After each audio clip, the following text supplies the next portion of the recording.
நாங்கள் தேசிய மக்கள் சக்திக்கு ஆதரவளித்ததுக்கான நோக்கங்கள்ல ஒன்று யாழ்ப்பாணத்துல வந்து தமிழ் தேசிய அரசியல் கட்சிகள் வந்து மக்களை மையப்படுத்திய அரசியலை செய்யாமல் அவர்கள் தொடர்ச்சியாக ஒரே விஷயத்தை திருப்பி திருப்பி கூறிக்கொண்டு வந்தார்கள். அது தொடர்பாக நான் விளக்கமாக கதைக்க வேண்டும். நான் முதலில் இந்த கேள்விக்கான பதிலை சொல்லிவிட்டு அதை சொல்லாமல் நினைக்கிறேன்.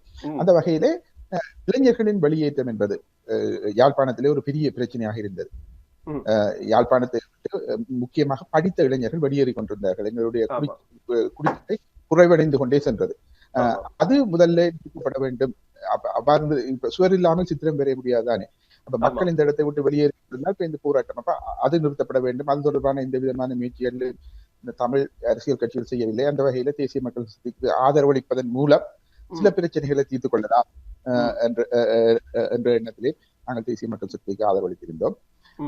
அது மாத்திரமில்லாமல் தேசிய மக்கள் சக்திக்கு ஆதரவளிப்பதன் மூலம் தமிழ் தேசிய கட்சிகள் வந்து மக்கள் நலன்ல அக்கறை இல்லாமல் நான் அந்த தேர்தல் காலத்தில் நாங்கள் குறிப்பிட்ட விடயத்தையே திருப்பி குறிப்பிட்டுள்ளேன். மக்கள் நலன் அக்கறை இல்லாமல் அவர்கள் போர்க்குற்ற விசாரணை, சர்வதேச விசாரணை அப்படியான சில விடயங்களை திருப்பி கூறிக்கொண்டிருந்தார்களே 16 வருடமாக இதையும் செய்யவில்லை. ஆனால் மக்கள் வந்து மிகவும் வேலை வாய்ப்பின்மை, வறுமை அப்படியான பல பாதிப்புகள் இருந்தது. அதுகளை அவர்கள் மக்கள் நல்ல அக்கறை கொள்வார்கள் என்ற எதிர்பார்ப்பில் தேசிய மக்கள் சக்திக்கு ஆதரவளித்தோம். அந்த வகையில் ஒரு மாற்றம் வந்து இப்ப தமிழ் தேசிய கட்சிகளை ஒரு அழுத்தம் இருக்கிறது, மக்கள் நலனிலே அக்கறை கொள்ள வேண்டும் என்று. அவர்கள் அந்த பாராளுமன்ற தேர்தலிலே அவர்களுக்கு கிடைக்க அந்த அதிர்ச்சி வைத்தியத்தின் தொடர்ச்சியாக அவர்கள் தங்கள் அரசியல் இதை குறிப்பிட்ட அளவு மாற்ற முயற்சிக்கிறார்கள். ஆனா அவர்கள் முற்றாக மாற்றினார்கள் என்று சொல்ல முடியாது. இப்ப தேசிய மக்கள் சக்தி மக்கள் மத்தியில் இறங்கி வேலை செய்யும் போது அவர்களுக்கும் அப்படியான ஒரு தேவை இருக்கிறது. அப்படி இல்லாமல் தங்கள் அரசியலை கொண்டு செல்ல முடியாது என்பதை ஒரு வகையில உணர்கிறார்கள்.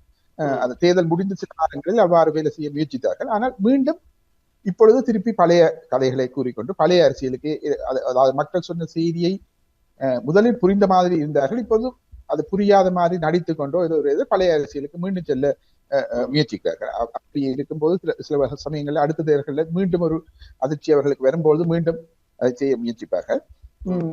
அந்த வகையில சில மாற்றங்கள் ஏற்பட்டிருக்கின்றன. ஆனால் எல்லா மாற்றங்களையும் ஒரே அடியாக நாங்கள் எதிர்பார்க்க முடியாது.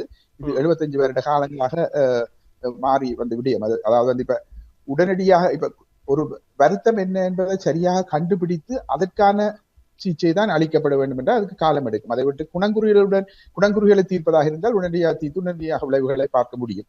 அந்த வகையிலே ஒரு வருடத்திலே எதிர்பார்த்த எல்லா மாற்றங்களும் கிடைக்கும் என்று இல்லை. ஓரளவுக்கு மாற்றம் ஏற்பட்டிருக்கிறது.